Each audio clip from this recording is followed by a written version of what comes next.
Hello, hello, comment ça va? Ce soir, j'ai mis les oreillettes, surtout pour avoir le micro, puisque apparemment, je parle pas suffisamment fort parce que j'ai peur de réveiller tout le monde ici. Alors, j'en suis à combien? 120, je sais plus, on doit être à 122. 122e live de mon défi 365 jours en live. Je vais vous partager quelque chose. Ce soir, j'ai parlé, pas très longtemps, du podcast Osmose qui allait revenir et que j'allais le faire en solo. Et en fait, non. Et en fait, non. Alors, c'est ça qui est intéressant dans ce défi 365 jours en live, c'est que je viens partager des choses, des prises de conscience. Et puis, un mois après, je me dis, bah non, c'est pas comme ça que je vais faire.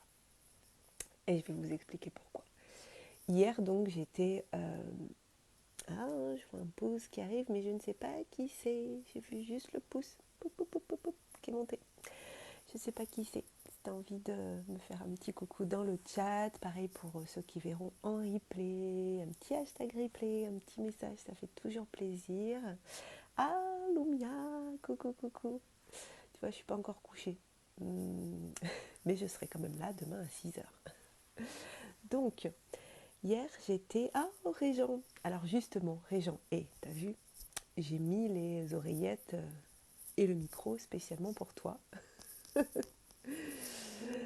Salut Lumia, oui, c'était toi. Cool, je te fais des bisous aussi.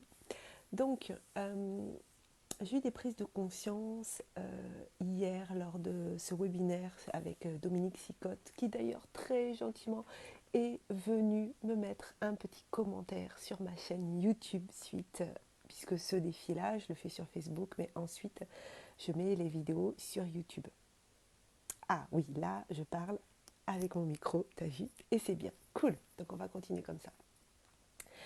Alors, j'ai créé un podcast en mai 2020, enfin il a été en diffusion de juillet 2020 à février 2021. C'était juste avant mon premier sommet en ligne et c'était vraiment mes débuts au niveau de l'interview où je suis allée interviewer 33 personnes qui sont venues me partager les épreuves de leur vie, mais surtout qu'est-ce qu'ils avaient mis en place pour dépasser leurs épreuves et donc comment ils ont fait pour harmoniser leur relation. Ce podcast qui est toujours en diffusion, vous pouvez le retrouver partout, s'appelle Osmose, harmonisons nos relations. Et ensuite, j'ai créé le congrès de l'écologie relationnelle, harmonisons nos relations, la première édition, et puis après la deuxième, réveillez-vous, et la troisième, connexion.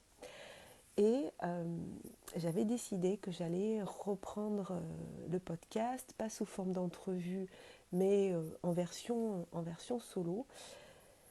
Sauf qu'en fait, il y avait un blocage que j'ai réussi à débloquer il y a 2 semaines. C'est que là, j'allais encore partir sur parler aux particuliers, alors qu'en fait, avec mon accompagnement de créateur de sommets en ligne, avec ce que je fais quand je forme les entrepreneurs à réaliser des interviews impactantes, ce que j'appelle des interviews wow, là je parle aux entrepreneurs. Et donc j'avais, je l'ai déjà dit, le cul entre deux chaises, entre parler aux particuliers ou parler aux entrepreneurs. Et ma communication était vraiment floue, elle n'était pas claire. Et donc repartir sur un podcast pour parler de développement personnel aux particuliers, ça collait pas quoi. Mais Marie, Chantal, oui je crois que c'est ça, ou alors excuse-moi si j'écorche ton prénom, mais non, mais je crois que c'est ça. Hier soir m'a partagé quelque chose. Elle me dit hey, mais j'ai une super idée pour poursuivre ton podcast. Elle dit c'est tes entrevues, toutes les entrevues que tu as faites au cours de tes 3 sommets, pourquoi tu ne les mettrais pas en podcast? Donc j'ai regardé le nombre d'entrevues que j'avais, j'en ai plus de 50, donc je vais pouvoir proposer des saisons. Donc je vais d'abord demander l'accord bien sûr à ceux avec qui j'ai tourné ces entrevues, s'ils sont d'accord, que je les remanie pour faire une intro, une conclusion vraiment adaptée au podcast et que je puisse mettre en diffusion ces entrevues-là dans le cadre du podcast Osmose, harmonisons nos relations. Et là, en fait, ça poursuit le podcast, ça apporte de la valeur, mais ça ne me coûte pas à moi d'aller continuer à faire des entrevues en mode développement personnel, puisque moi ce que je veux faire c'est du développement professionnel, dans lequel effectivement on fait aussi du développement personnel. En revanche, l'idée que j'ai eue aussi, parce que Dominique hier nous a dit, vous pouvez enregistrer un podcast en live, en faisant un live sur YouTube qu'après on met sur la plateforme de podcast. Et là, ça a commencé à bouillonner dans ma tête. Je me suis dit, yes, j'adore les lives, j'adore faire des lives, j'adore faire des entrevues. J'ai envie aussi de développer un podcast, mais ça me gênait d'aller faire un podcast sans la vidéo. Et là, lui, il dit, mais vous pouvez faire un podcast, vous pouvez faire une entrevue vidéo sur YouTube en live et vous récupérez l'audio. Ça vous simplifie la vie au niveau du montage. Vous tournez, en fait, vous enregistrez directement votre podcast. Et là, je me suis dit, ok, ça m'intéresse. Ça m'intéresse d'aller reprendre des lives. Je l'ai fait pendant 33 ou 38, je ne sais plus, semaines, où sur Facebook, je venais le mercredi matin, c'était les coups de boost. C'était super et j'avais des habitués qui venaient là tous les mercredis. Là, je me suis dit, ok, et si je faisais un live avec un invité, une fois par semaine, qui ensuite part en podcast? Oui, mais sur quoi? Sur quelle thématique?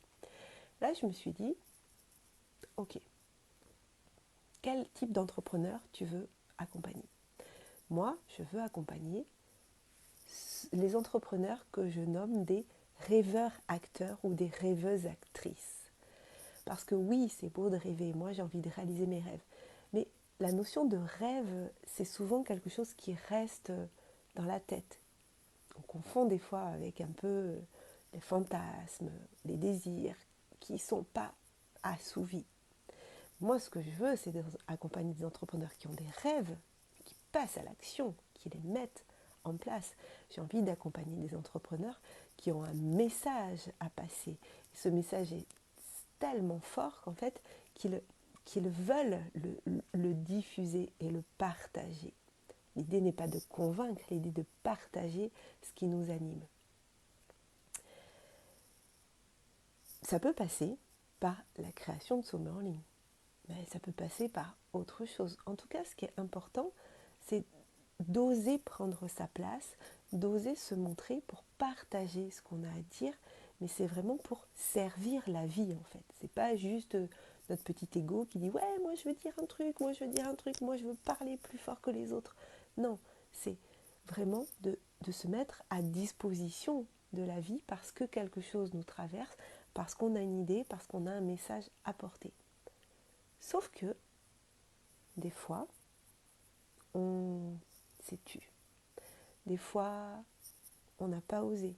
Parce que peut-être, plus tôt, plus jeune, on nous a dit « tais-toi, tu fais trop de bruit, laisse parler les adultes, écoute, laisse parler les autres, parle pas si fort ». On nous a fait croire qu'on dérangeait ou alors on s'est mis en avant et puis on s'est pris dans la tête des réflexions, des remarques, on a attiré la jalousie peut-être. Moi, ce que j'ai envie, c'est qu'on s'autorise à remettre le son. Je ne sais pas si vous connaissez cette chanson de Philippe Catherine, je l'ai dans la tête depuis 2 jours.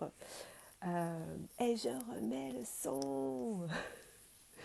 Est-ce que vous connaissez cette chanson? Je crois que c'est quoi le titre? Luxor, je crois. J'adore regarder danser les gens. Vous connaissez ou pas?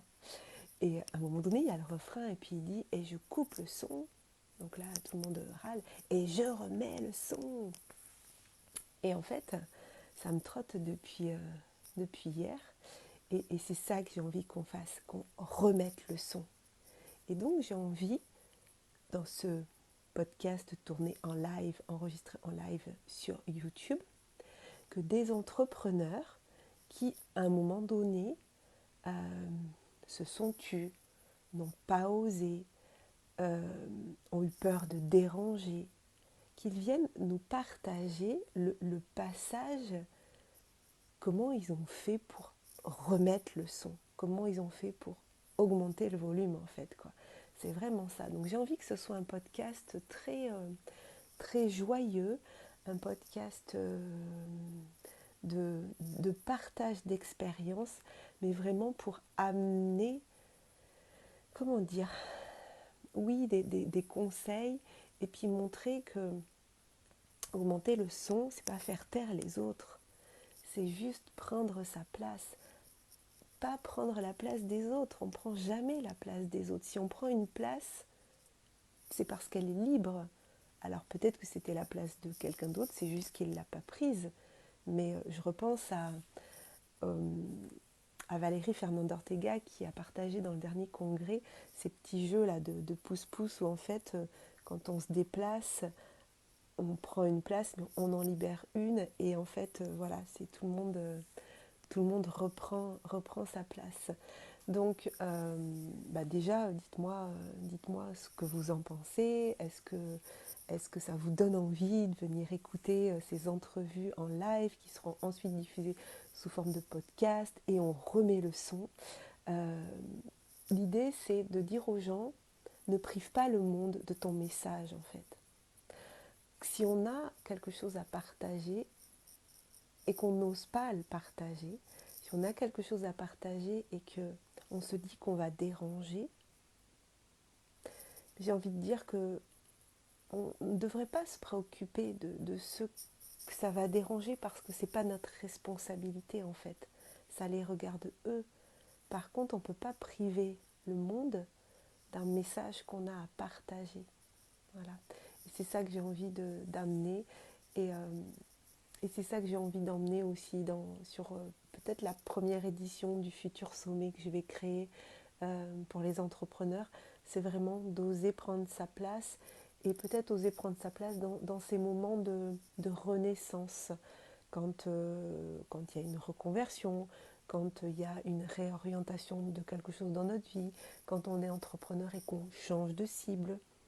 Et c'est ce qui se passe pour moi, c'est-à-dire que ma cible était plutôt, au tout départ en tout cas, des particuliers avec le congrès de l'écologie relationnelle. Et là, vraiment, ma cible devient les entrepreneurs, les web entrepreneurs qui veulent augmenter la portée de leur message grâce au sommet en ligne, qui veulent booster leur message, booster leur audience, booster leur vente. Et c'est vraiment ça que j'ai envie de partager. Donc voilà, n'hésitez pas, je vous invite à me partager en commentaire ce que ça déclenche chez vous, ce que ça fait naître chez vous quand je vous parle de ça, si vous êtes entrepreneur. Bon, si vous êtes particulier, je ne veux pas dire que votre avis ne m'intéresse pas, ça m'intéresse. Mais si vous n'êtes pas dans ma cible, vous pouvez le donner. Peut-être j'en tiendrai pas compte. Mais en tout cas, ça m'intéresse en tant qu'humain, mais surtout en tant qu'entrepreneur. Le fait d'entendre voilà, un podcast, un live assez punchy. J'ai travaillé aujourd'hui une couverture, un visuel assez pop art. Je vous en dis pas plus, mais il me plaît bien. Il me plaît bien, je trouve que ça donne une belle énergie, un peu dans la suite des coups de boost, voilà. Sauf que les coups de boost, j'étais toute seule au micro. Et là, l'idée, c'est d'inviter des entrepreneurs qui veulent venir partager justement cette transition entre le moment où ils n'osaient pas monter le son, prendre la parole, partager ce qu'ils avaient à dire, pour arriver au moment où là, ils ont assumé pleinement leur message et où ils ont accepté de monter le son, quoi, de remettre le son. Voilà. Donc, je vais m'arrêter là pour ce soir.